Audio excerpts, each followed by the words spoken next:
지금까지 이런 테크는 없었다. 말방구 안녕하세요. 말방구 실험실 프로듀서 딴투공 트래비스입니다. 자, 오늘은 정말 오래간만에 게이밍 노트북을 가지고 나왔습니다. 바로 레노버에서 출시한 리전 7i가 그것인데요. 인텔 프로세서 i9은 물론 RTX 2080 슈퍼 맥스Q가 탑재된 이번 노트북은 과연 어느 정도의 성능을 낼까요? 그리고 최신 게임인 사이버펑크 2077이 돌아가긴 할까요? 궁금하지 않으세요? 그럼 지금부터 말방구 실험실과 함께 하시죠. 고고고!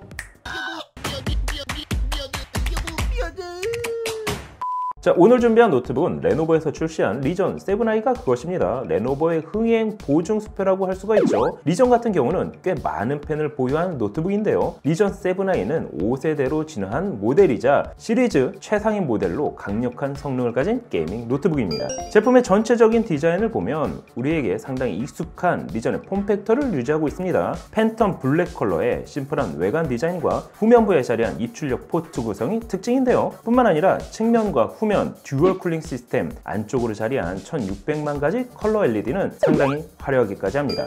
제품의 전체적인 크기는 360mm, 255mm, 두께는 20mm, 중량은 약 2.1kg으로 제작이 됐는데요. 상판과 하판은 알루미늄, 그리고 그 외 전체적인 내장 디자인은 플라스틱으로 마감이 됐지만 내구성이 상당히 괜찮은 모델입니다. 힌지 또한 튼튼하게 제작이 됐는데요. 이런 식으로 180도로 개방까지 됩니다. 게이밍 노트북 들고 솔직히 미팅을 나갈 일은 많지는 않겠지만 필요에 따라서는 회의 모드로 사용도 가능합니다. 상판을 열면 최대 240Hz의 주사율과 1ms/s의 응답 속도를 지닌 FHD IPS 패널이 우리를 반겨주는데요. 3면 베젤 두께는 6mm에 불과합니다. 베젤이 얇아졌기 때문에 14인치 노트북 크기에 15.6인치 디스플레이를 탑재할 수 있었습니다. 요즘 대부분 노트북들이 이런 구성을 보여주고 있는데요. 디스플레이의 최대 밝기는 500니트, 거기에 sRGB 사격 또한 100%를 지원하고 있습니다. 참고로 이 패널은 배사 디스플레이, HDR 400 인증을 통해 HDR 컨텐츠 감상도 가능합니다. 색 균일도와 시야각이 훌륭한 것은 물론 팬톤사의 엑스라이트 컬러 어시스턴트를 통해 정확한 색상 프로파일 역시 제공하고 있는데요. 거기에 돌비 비전 소프트웨어를 내장하고 있어 HDR 영상 컨텐츠 감상에도 유리합니다.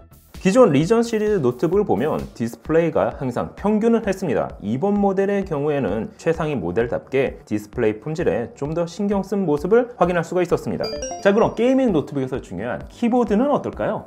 키보드의 경우 숫자 패드를 지원하는 풀사이즈 방식으로 제작이 됐습니다. 리전 투르 스트라이크 RGB 게이밍 키보드라는 거창한 이름을 가지고 있는데요. 곡선형 키캡을 적용하고 프레임 구조를 채택해 키감에 신경을 썼습니다. 뿐만 아니라 게이밍 노트북답게 100% 안티 고스팅은 물론 1ms 미만의 빠른 응답 속도, 거기에 오랜 기간 사용하더라도 마모되지 않도록 안티 오일을 적용해 내구성을 높였습니다. 커세어 IQ 연동을 통해 1600만 가지 이상의 다양한 백라이트 색상 조합도 가능한데요. 이러한 화려함은 대부분의 게이머들이 좋아한다 할 수가 있습니다. 다만 키감 자체는 좋은데 개인적으로는 키 스트로크가 1.3mm보다 좀 더 깊었으면 하는 개인적인 바람은 있었습니다. 트랙패드는 기존 리전 시리즈와 큰 차이는 없습니다. 물론 멀티 제스처를 지원하는데요. 그럼 입출력 포트는 어떨까요? 왼편에는 썬더볼트 3 포트 1개, USB 3.1 규격의 타입C 포트 하나, 오디오 마이크 통합 단자가 위치하고 있습니다. 반대편에는 USB 3.1 Gen 1 타입 A 포트가 하나, LED 인디케이터가 자리하고 있는데요. 대부분의 주요 포트는 게이밍 노트북답게 후면부에 자리하고 있습니다. 풀사이즈 HDMI 2.0 포트,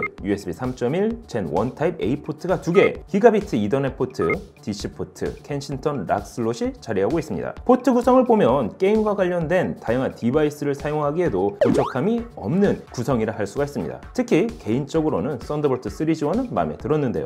게임에서 빠질 수 없는 게 바로 사운드겠죠. 스피커는 하만 카돈사의 튜닝 기술이 적용된 스테레오 타입으로 소리가 상당히 크고 괜찮았습니다. 특히 전용 소프트웨어를 통해 환경에 맞게 음장 설정이 가능하다는 점도 괜찮았는데요. 그 외에 최신 게이밍 노트북답게 와이파이 6, 블루투스 5.0 역시 충실하게 지원이 됐습니다. 운영체제는 윈도우 10 프로가 기본적으로 제공되는 노트북입니다.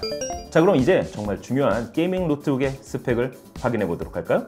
CPU는 10세대 인텔 코어 i9 980HK 프로세서를 탑재했습니다. 기본 클럭은 2.4GHz, 최대 클럭은 5.3GHz로 인텔 10세대 HK 프로세서 중 가장 최상위 CPU가 탑재가 됐습니다. 실제 CPU의 성능을 확인할 수 있는 시네벤치 R20으로 테스트해본 결과 싱글코어는 463점, 멀티코어 점수는 3712점이 나왔습니다. 확실히 HK 프로세서 중 최상위 모델답게 뛰어난 성능을 보여줬는데요. 그래픽카드는 엔비디아 지포스 RTX 2080 슈퍼 맥스 Q를 탑재했습니다. 노트북 기준으로는 최상위 그래픽카드라 할 수가 있는데요. 특히 이번 모델은 레노버와 엔비디아가 협력해 개발된 엔비디아 어드밴스드 옵티머스 기술이 탑재됐습니다.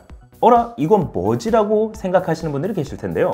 일반적인 문서 작업, 영상 감상 시에는 인텔 내장 그래픽을 사용해 배터리 효율을 늘리고 고사양 소프트웨어나 게임 구동 시에는 탑재된 GPU로 고성능 작업을 구동하는 배터리 효율을 향상시키는 기술이라 할 수가 있습니다. 다만 이 기술이 들어감으로써 여러분도 예상하시는 것처럼 RTX 2080 슈퍼 맥스 Q의 모든 성능이 다 나오는 것은 아닙니다. 배터리 효율을 향상시킨 만큼 일부 손해보는 부분도 분명히 있는데요. 실제 3D마크 파이어 스트라이크로 벤치마크를 돌려본 결과 종합점수 18,044점, 그래픽 점수는 2037점을 보여줬습니다. 물론 높은 점수이긴 하지만 전력 제한이 해제된 RTX 2070 슈퍼와 비슷한 성능을 보여줬는데요. 쉽게 말해 고사양 그래픽 카드를 넣은 만큼 옵티머스 기술을 적용하더라도 게임을 플레이하는데 무리가 없는 스펙을 유지했습니다. 그러면서 배터리 효율은 높일 수 있게 되는 거죠. 실제 일반적인 사용에서 스트리밍 서비스로 동영상 재생 테스트를 해본 결과 약 4시간가량 영상 재생이 가능했습니다. 물론 제조사 기준 8시간과는 차이가 있지만 매번 어댑터를 꺼내기 어려운 사용자라면 게이밍 노트북으로 이 정도 배터리 타임을 가진다는 건 분명한 이점이라 할 수가 있습니다. 참고로 노트북의 배터리는 4셀 80W 대용량 배터리가 탑재가 됐습니다. 어댑터는 230W 전원 어댑터가 제공이 되는데요. 30분 만에 최대 50% 충전이 가능한 래피드 차지 프로 기술을 적용해 이동이 잦은 사용자라면 편리하게 사용할 수가 있습니다.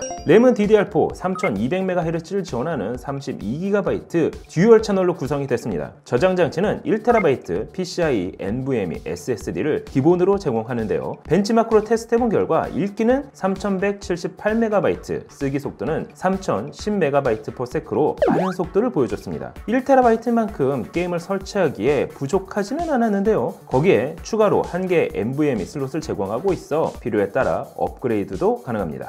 자, 그럼 스펙도 알아봤겠다. 이제 실제 게임을 한번 테스트해보도록 할까요? 첫 번째로 워치독스 리전을 매우 높은 옵션에서 벤치마크 모드로 돌려봤습니다. 평균 프레임 74프레임을 보였는데요. 매우 높은 옵션에서 테스트했음에도 게임 플레이 하는데 부족함이 없어 보였습니다. 두 번째는 섀도우 오브 툼레이더를 울트라 옵션에서 벤치마크 모드로 돌려봤습니다. 평균 프레임 102프레임으로 울트라 옵션임에도 100프레임이 넘었는데요. 이번에는 국민 게임 배그를 울트라 옵션에서 산업맵에서 구동시켜봤습니다. 평균 프레임 123프레임을 보였습니다. 옵티머스 기술이 적용됐음에도 프레임은 높게 나왔는데요. 이번에는 레이트레이싱을 테스트해볼 수 있는 콜 오브 듀티 블랙 옵스를 레이트레이싱 옵션 높음으로 구동시켜봤습니다. 평균 프레임 81프레임 정도를 보였는데요. 레이트레이싱을 활성화하고도 충분히 게임을 즐길 수 있었습니다. 마지막으로 최신 게임이죠. 사이버펑크 2077을 레이트레이싱 옵션 울트라로 구동시켜봤습니다. 평균 프레임 56프레임이 나왔는데요. 게임을 좋아하시는 분이라면 아시겠지만 사이버펑크는 아직 최적화 문제가 있고 레이트레이싱 상황에서는 특히나 20 시리즈가 불리한 면도 있기 때문에 레이트레이싱을 오프한 상태에서 울트라 옵션으로 다시 한번 구동시켜봤습니다. 그 결과 62프레임, 최대 124프레임, 그리고 최소는 45프레임으로 프레임이 조금 요동을 치긴 했지만 무리 없이 게임 플레이를 할 수가 있었습니다. 게임을 장시간 구동하면서 느낀 점은 쿨링 성능이 인상 깊었다는 점인데요. 중간중간 90도 이상을 기록하기도 했지만 스로틀링을 최소화하고 온도를 최대한 낮추기 위해 노력하는 모습을 볼 수가 있었습니다. 기본적으로 듀얼 쿨링과 총 4개의 통풍구를 통해 공기를 흡입하고 열을 배출하는데 베이퍼 챔버 시스템을 적용해 좀 더 효율적인 쿨링을 가능하게 디자인됐습니다. 쉽게 말해 일체형 수냉 쿨러 방식과 비슷하다고 보시면 되는데요. 물론 수냉 쿨러는 아닙니다. 다만 팬 소음도 상당히 정숙하고 온도 제어도 훌륭합니다. 개인적으로 게임을 플레이할 때 상판으로 진동이 좀 올라오는 것을 느낄 수가 있었습니다. 이건 조금 불편했는데요. 그리고 레노버가 자체 제공하는 벤티지 4 게이밍 소프트웨어를 통해 게이밍에 최적화된 환경을 원클릭으로 설정할 수가 있었습니다.